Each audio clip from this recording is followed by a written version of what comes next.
Hey, everybody, and welcome to another episode of the David A. Pettis podcast. And today's guest, we have a special guest, Mark Ferrill. Now, Mark Ferrill is an operator and owner of 4 tax locations or offices, soon to be 5, who is a sensational leader who's really investing in his people. And today he's going to share with us exactly how he's starting to build a foundation, a big team, how he gives back to his communities, and how he's really excited and enthusiastic about the growth that he's going to experience this coming year because of all the investments that he does every single year into that business. Because many of us, we tend to forget that the most important investment that we do every day is ourselves and our businesses. And so I want to welcome Mark Ferrill to the podcast.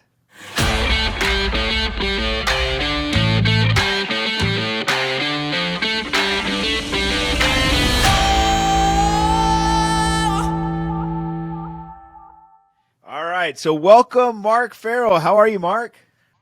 Thanks, Dave. It's great to be here. Thank you so much for the opportunity to chat with you today.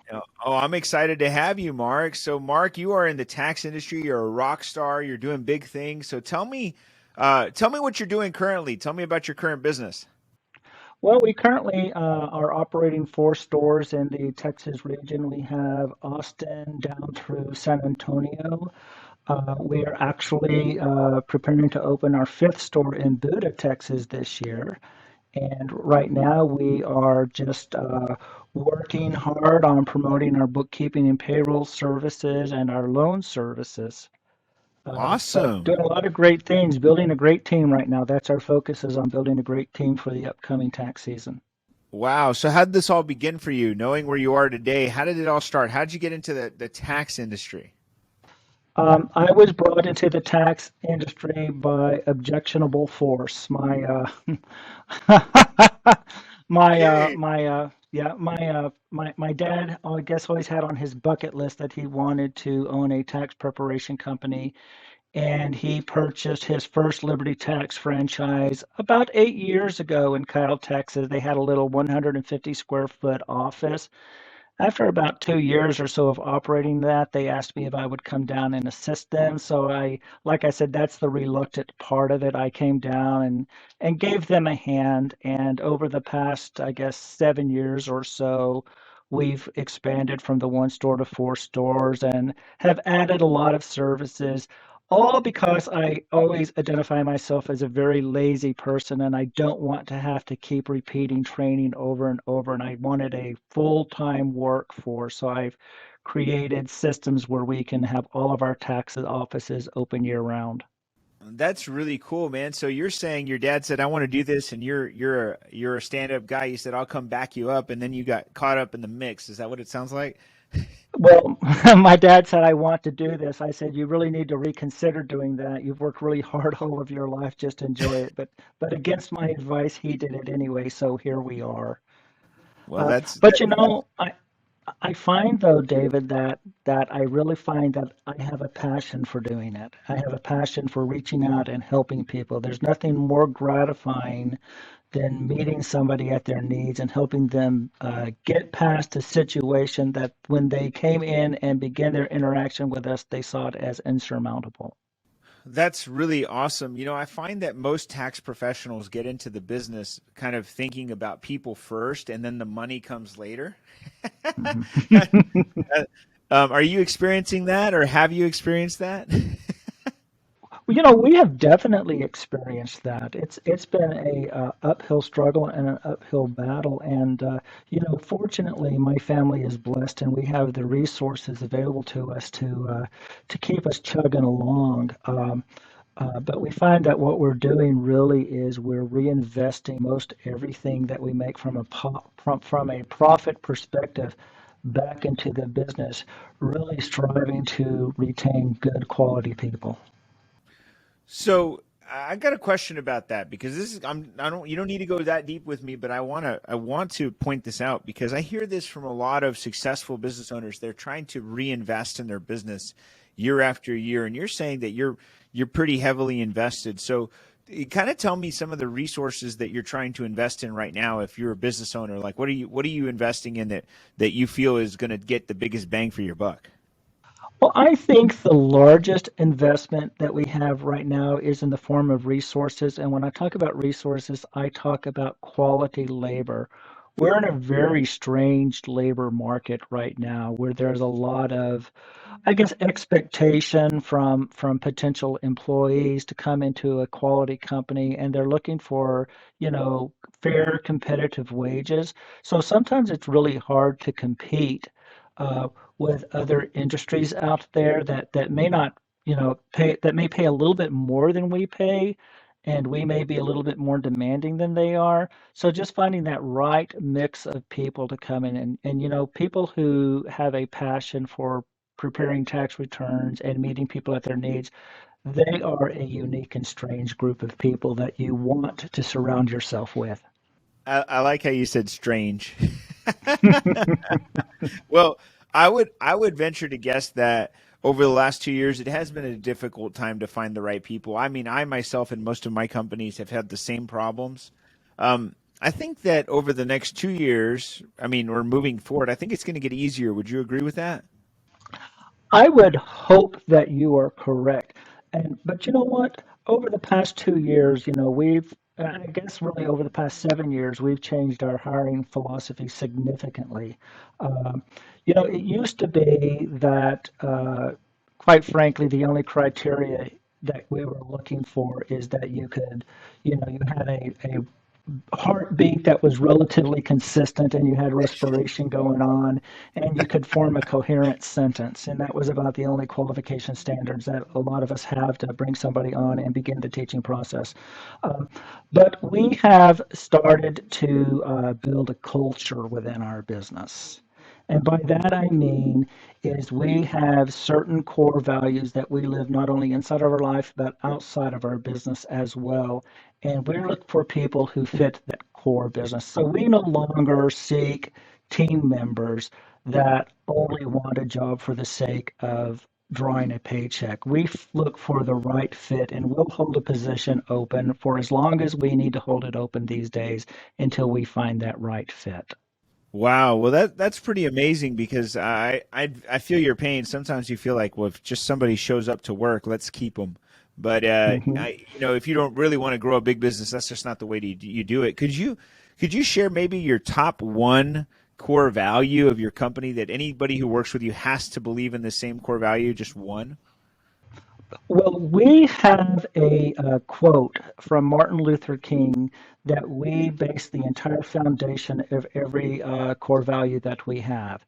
And that quote is, "The time is always right to do what is right." You notice it doesn't Amen. say the time is right to do what's easy or what's convenient. The time is always right to do what is right. So we start there, and then we move on to building a healthy workforce, having a workforce that exhibits integrity, having a workforce that's accountable, and having a workforce that enjoys what the hell they do.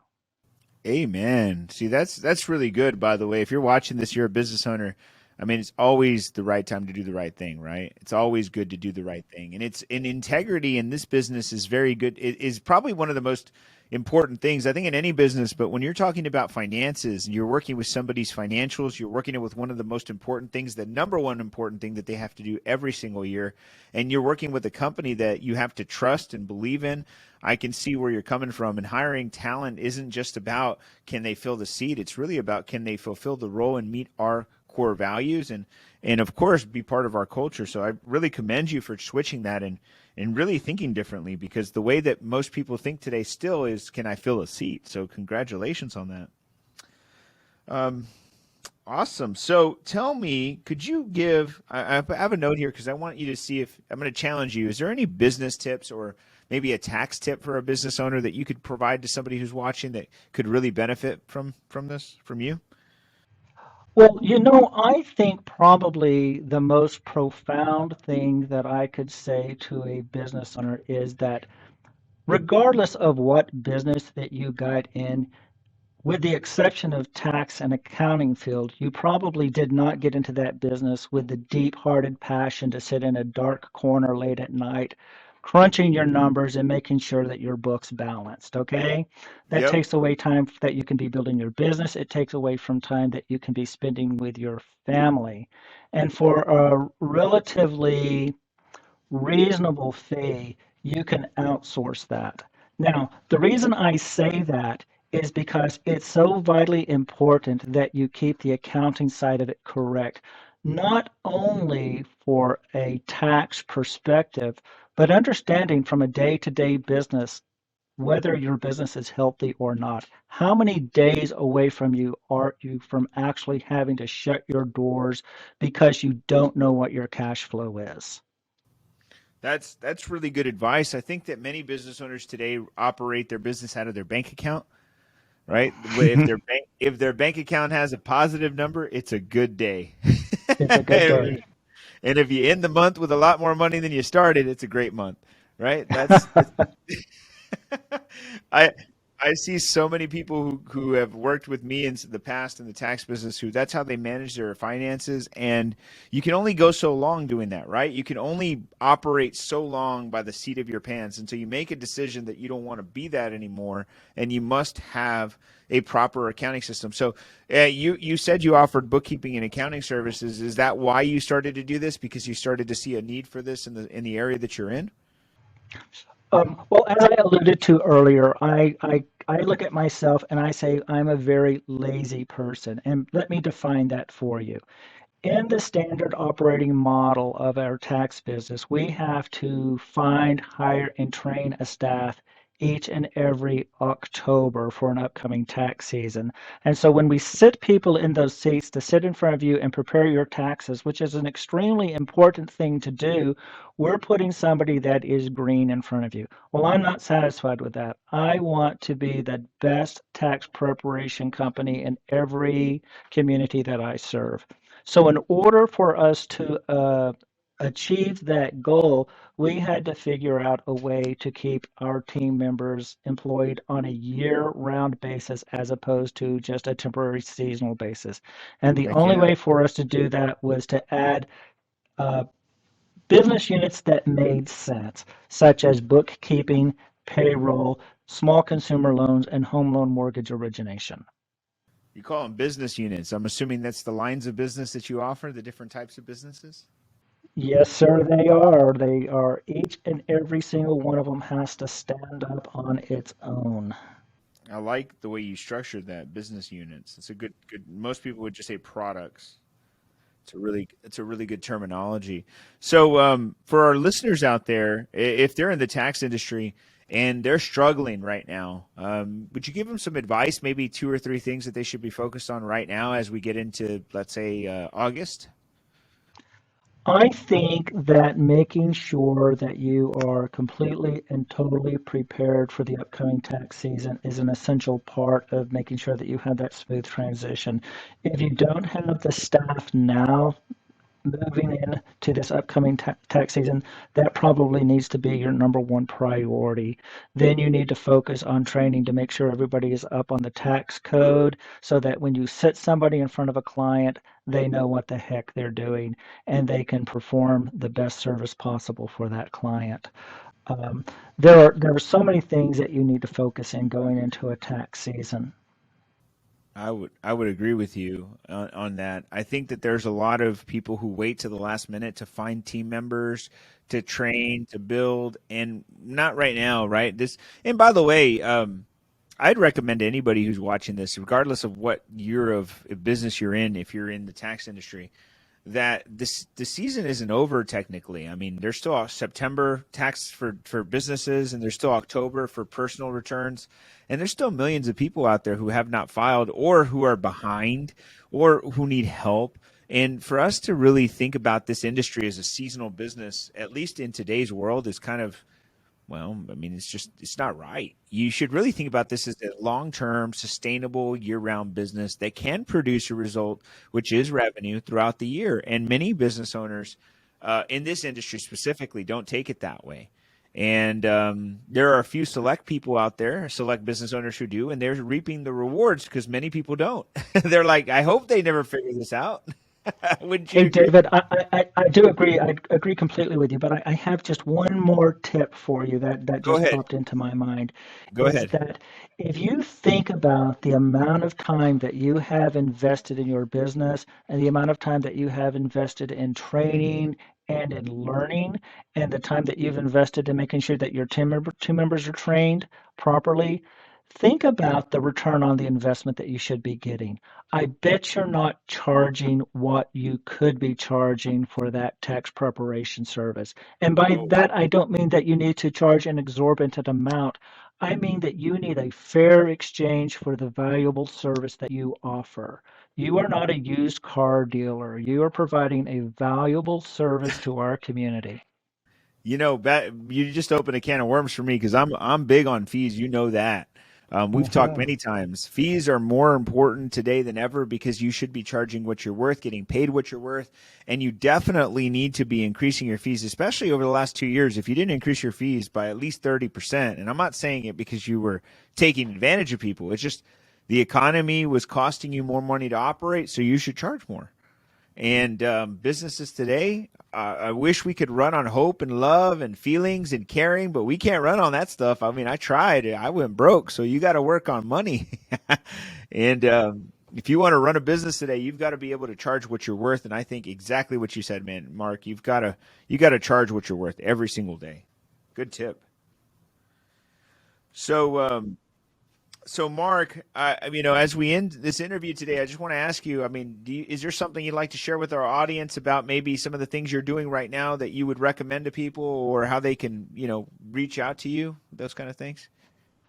I think one of the things that we've also changed in the way that we operate is, when we used to be faced with having to make a decision about anything, you could pick any question that came across my desk. I would just, make a decision and be done with it and gone.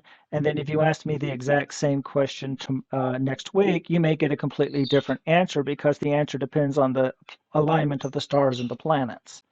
Okay, so what we've begun to do is we've introduced the concept of intentionality into our business. We make every decision based on intention.